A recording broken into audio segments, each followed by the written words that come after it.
want to talk about that clip real quick. I just introduced you. I don't think this has ever happened. You had a clip where you didn't even have a line. I said, I don't know. I get paid for facial expression. Oh, yeah. Yeah, but nah, this is an episode that's coming up. It's the next new episode. It comes on Wednesday. Mariska does this crazy Emmy-type acting on there. It's very, very heavy show, and you shouldn't miss it. I'm kind of small in the episode because there's so much about Mariska, this episode. Gotcha. And, you know, I'm proud, man. 19 years on this show. That's crazy. Man. You know?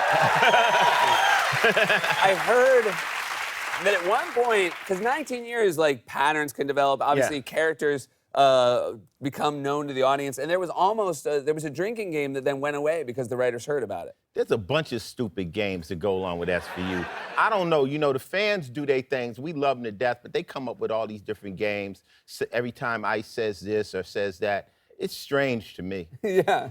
Well, it's strange to me that you would watch a show about horrific crimes and think drunk. we should drink. Yeah, we should. Yeah.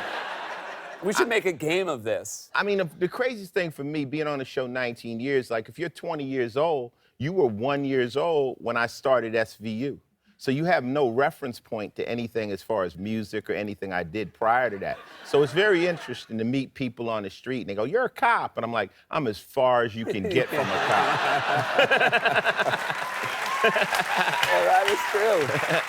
I think that speaks to how life has second acts. Because you weren't even an actor for, you know, I knew you obviously as from hip hop and rap and a musician.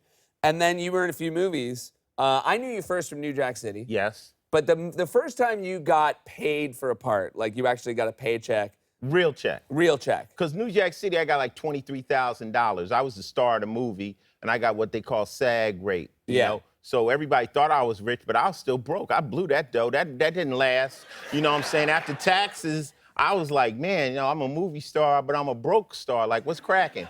And then I was making a movie with Keanu Reeves called Johnny Mnemonic, and he had just did the one with Speed. Yeah. Sandra Bullock. So I'm moving up the chain. I'm like, yo, this is cracking. I'm making things happen. And then I get a call to do a movie called Tank Girl. First they call me, they say, "We want you to play a stripper in Arizona." A stripper. Uh-huh. I'm like, hell yeah.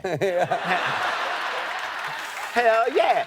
So that night I did like 1,000 crunches. I was getting my thing, you know, getting it together, you know. And then the next day they sent me a picture of a kangaroo.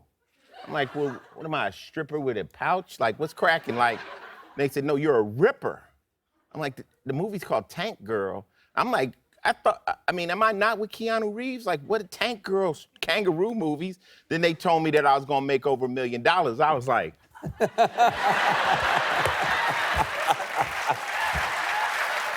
know, I like, you know, I mean, you know, I mean, you know, call it what you will. I have nothing against kangaroos, so it wasn't a sellout. And I will say, you were not lying when that was your role. That was $1 million right there.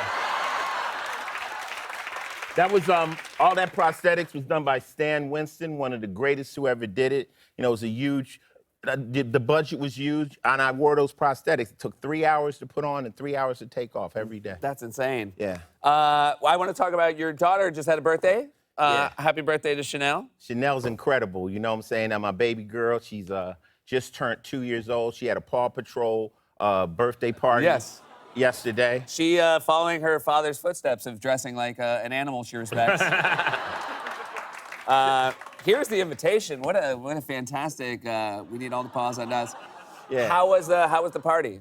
I mean, it was cool. You know, it's a kid's thing, and you know, I mean, I don't remember any of my birthdays, and I think, you know, when you're fortunate enough to be able to give your kids stuff you don't have. You know, we went out, had a good time. She got a bunch of toys and stuff, so it was good. Just, you know, you start to live through other people's happiness, you know, and I just seeing her laugh, and she was with her brother who was out here. Now, her brother, Little Ice, who my fans know when he was a kid, he's now 26 years old. Yeah, I just met him backstage. He's a grown man. So she did hers at like a little playground thing, you know, play party thing, and he did his birthday at the strip club. Oh, that's So he's like, "Daddy, there's a girl, and you put $1 in her butt, and it ripped." You know, it couldn't. I was like, "Oh, you had a good time." Here. Yeah.